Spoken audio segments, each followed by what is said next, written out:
Masih bersama kami di Liputan Metropolis. Pemirsa, Kejaksaan Negeri Banyuasin melakukan pemulihan keuangan negara sebesar 2 miliar lebih Dinas Inspektorat Banyuasin yang akan dikembalikan kepada kas daerah Kabupaten Banyuasin.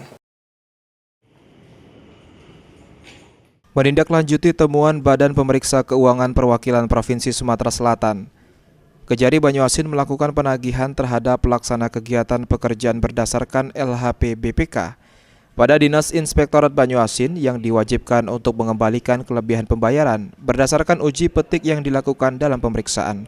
Atas tindakan persuasif dan preventif, Kejaksaan Negeri Banyuasin berhasil memulihkan keuangan negara sebesar Rp2.553.217.276.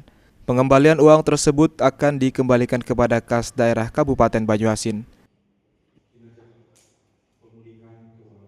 Dan melakukan penagihan terhadap kegiatan atau kegiatan tersebut dengan sebesar total nominal Rp2.553.217.86 set. Jadi sebesar 2,5 sekian itu sudah kita pulihkan dan sudah dilaksanakan oleh Inspektorat kita dan sudah ditampung di rekening bank sebesar yang nantinya inilah diserahkan sebesar 2,5 M sekian.